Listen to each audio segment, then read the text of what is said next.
All right, Shalom. First, I can start by saying all praise to Yahweh Shem Shai, Bashim Kakadash. That will honors to the elders and apostles that we will, and salutations to the brothers who still in truth and sincerity. Now, this is on Al Jazeera, a little small documentary. It's titled "What's Behind Surai Lanka Eastern Attacks." It's like Easter attacks. Now we know Easter; they call it Easter Sunday, which Easter Sunday is the worship of the sun god Amun Ra, and the sacrifices on tour because they call it Easter attacks. Now, Diana is also the goddess of the underworld, the passage from this world unto the underworld. And underworld is a place where the dead go. So yeah, that was just a sacrifice unto that demon. Because ultimately these elites trying to bring in this new world order. They trying to take the resources of the world, by stirring up controversies. Like when I play this video, um, they gonna say it. What they say? All Muslims are involved, Christians are involved, and that was a part of the Illuminati plot, according to Satan Angels Exposed. You know, so I'm gonna play this clip. Well, first off, yeah, I'm gonna play this clip and then I'm gonna get some scriptures afterwards. Sri Lanka under attack. Hundreds killed and injured in coordinated attacks on churches and hotels.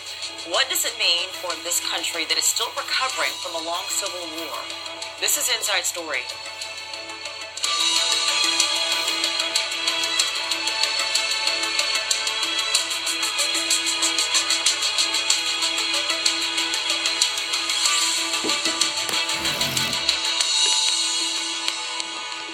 Hello and welcome to the program. I'm Rochelle Carey. Sri Lanka's Easter Sunday turned into a scene of death and destruction. Churches and luxury hotels were targeted in at least 8 coordinated blasts. Hundreds of people were killed, many as they attended Christian services. The police say the first... Slocky, I'm gonna go ahead and grab some scriptures in the middle because these are. Where's that? Just grab some scriptures in the middle.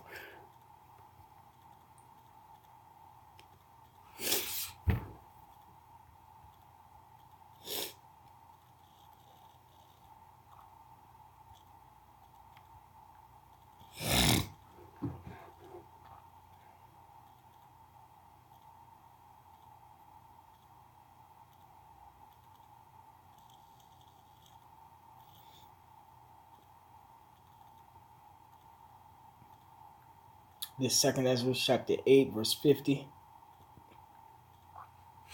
For many great miseries shall be done to them that in the later time shall dwell in the world, because they have walked in great pride. Right? The whole world is walking in great pride, worshiping idols, sacrificing unto idols, homosexuality everywhere. This is over by India.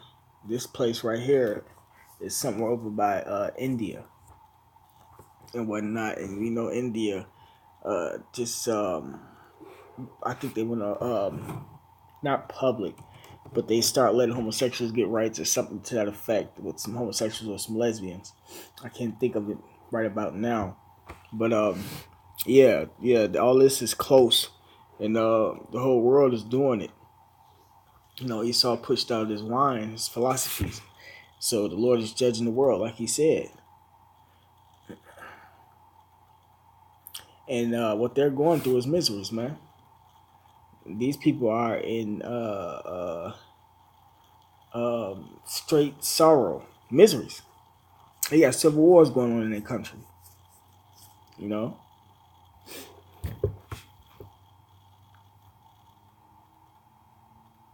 But it's all because Yahweh Shai is on his way back. All the nations came up against Israel, from whether it was slavery or head to head and oppressing Israel. So Yahweh Shai, our king, to spend the power of Yahweh, is persecuting the world now. Because this world was once ours. This world belonged unto the blacks, Latins, and Native Americans. Who is the rightful heir? Let me see if I can find that real quick.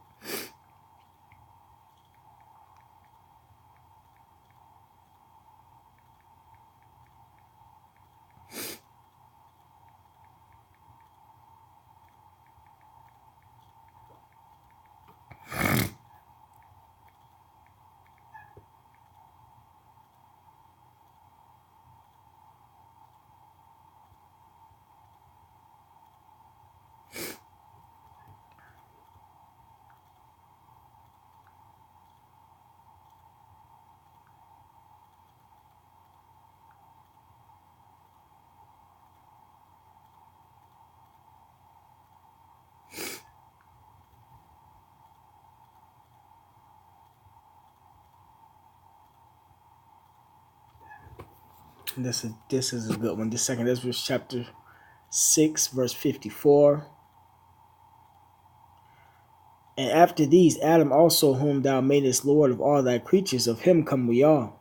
And the people also, whom thou hast chosen, right? There's a chosen people. The blacks, Latins, and Native Americans. The Israelites. It's 12 tribes. All this have I spoken before thee, O Lord, because thou madest the world for our sakes, for who the Israelites' sakes. As for the other people which also come of Adam, thou hast said that they are nothing but be like unto spittle, and hast likened the abundance of them unto a drop that falleth from a vessel. Right? Lord don't care about these nations. He don't deal with these nations. So, while all this hell breaking loose, and when that Third World War kick off and the nuclear missiles are shot, only the elect gonna be delivered from the various places. The heathens of the nations are not going to be delivered. They're just going to be destroyed.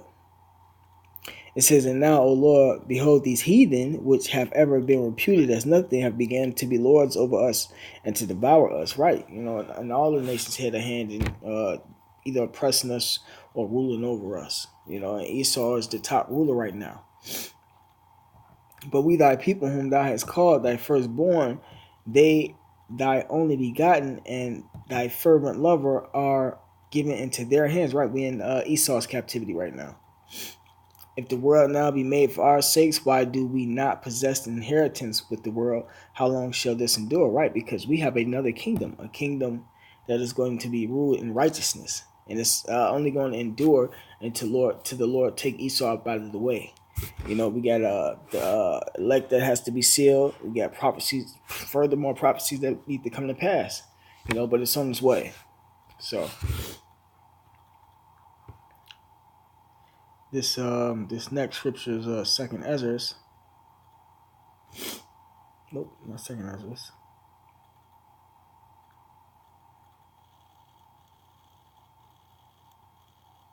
Ecclesiasticus chapter 39, verse 28. It says, there be spirits that are created for vengeance, which in their fury lay on sore strokes. In the time of destruction they pour out their force, and appease the wrath of him that made them.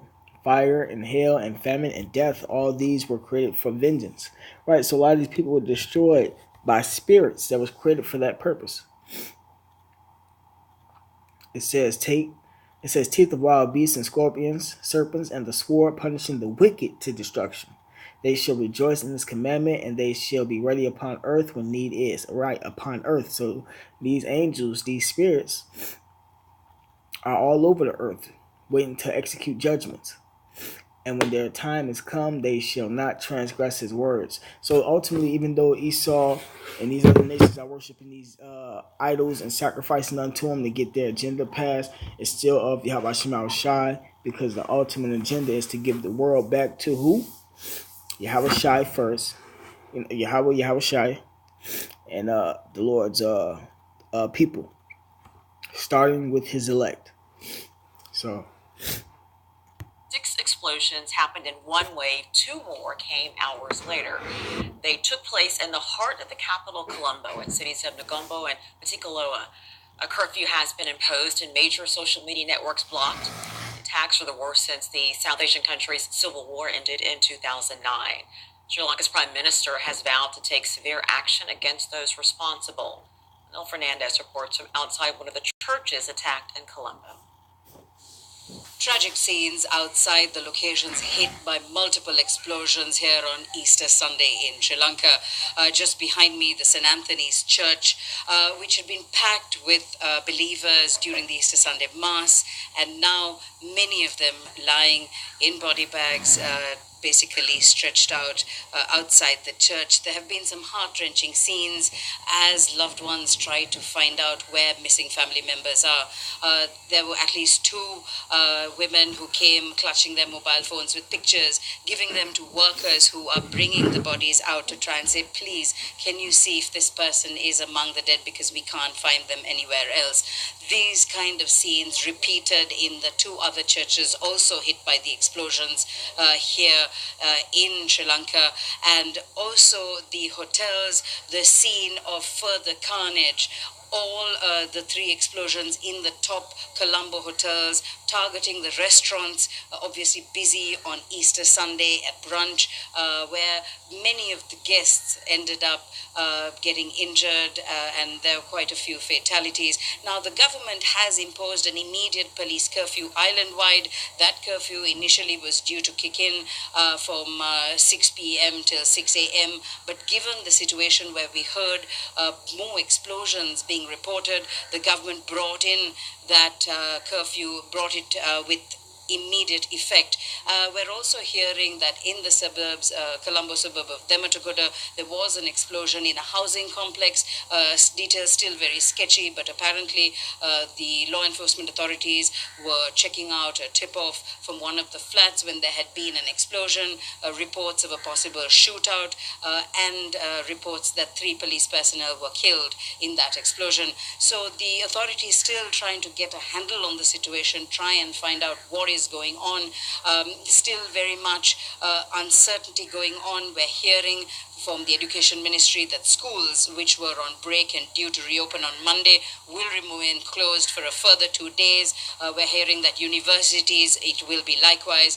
The main international airport urging passengers to basically leave at least 4 hours before their flights. So as far as we've heard, the authorities trying to find out what has happened, what has transpired, who's behind it. Pinar Fernandez for Inside Story.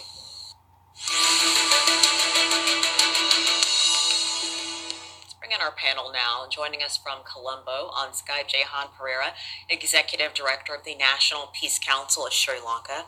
From London, Cherilanta Hogg, Associate Fellow of Asia Pacific Program at Chatham House, and visiting Michael D. Palm Fellow at the Williams Institute. And from Oxford, Gyan Gunatilaka, researcher at the Bonavera Institute of Human Rights and legal director of Verite Research in Sri Lanka. Welcome to all of you to the program, and I'm sorry it's under these circumstances. This is the worst violence that Sri Lanka has seen since going through a terrible civil war. So having said that, Jayana, how do you think Sri Lankans are processing what is happening? I think we are viewing things with a sense of disbelief. This was totally unexpected. For 10 years, we experienced no violence of this scale, no terrorism of this scale. Our terrorism, in any sense, in a way, and we have been, and this country has been so free. You can go into hotels without any check. You go, even when you go into the airport, there is hardly any check. Of course, I think we were too relaxed, perhaps, but that in a way reflected the lack of social tension and anger of communities against each other, because we had, in a way, after the end of the war, there has been accommodation and a sense of freedom and goodwill, which has now completely been shattered by what has happened. Okay, Jerry, your take on this as well. How shocking will this be to Sri Lankans? I think Jehan is absolutely right. He's got his finger on the pulse. It's come as a massive shock to both people within Sri Lanka and outside, completely unexpected. It's also interesting that it seems almost disconnected from the narrative in Sri Lanka and the discourse in Sri Lanka. There has been tension around religion, certainly, and the Muslim minority have come under attack a lot since 2012. There have been attacks on the Christian community as well, but an attack... Yeah, like I was saying, going back to Satan Angels Exposed, this is an agenda being carried out. A very coordinated attack of this scale, including on tourism. So sort of a double-pronged attack on two institutions, the institutions of the state, which target foreign nationals as well, in terms of the tourism, because it's going to have a massive impact on the economy. And the second, in terms of religious sites, is quite unexpected and unprecedented. You brought up a lot of good points that we're going to come back to in this discussion. But first, I just want to start with Gihan as well. How shocking to the system is this happening on a Christian holiday? How shocking to the system, Gihan? Let's be Sri Lankans. I think it's going to be very shocking and it is shocking because it is unprecedented in terms of the scale of the violence and the sheer geographic nature of the violence. It happened across the island, all the way in Batiklo in the eastern province and also in Colombo and places like Negombo. So the sheer scale and sophistication of the coordinated attacks, I think, is going to be very shocking. Having said that, I agree that there has been a lot of ethno-religious tension and conflict in the last 6 to 7 years, particularly targeting the Muslim community. Christian churches have been under attack for a very long time, but nothing really compares to this particular spate of attacks. And I do agree that it seems disconnected to the tensions that exist in the country. This seems to be something entirely different and entirely new. So you and Chair both brought up that point. I want Jay's take on that. Jay, what do you... I'm not going to drag it out too much longer. So with all that being said, all praise to Yahweh Shema Shai, Bashmu Kakadash, double honors to the elders and apostles that rule well, and salutations to the brothers that stood in truth and sincerity. Shalom.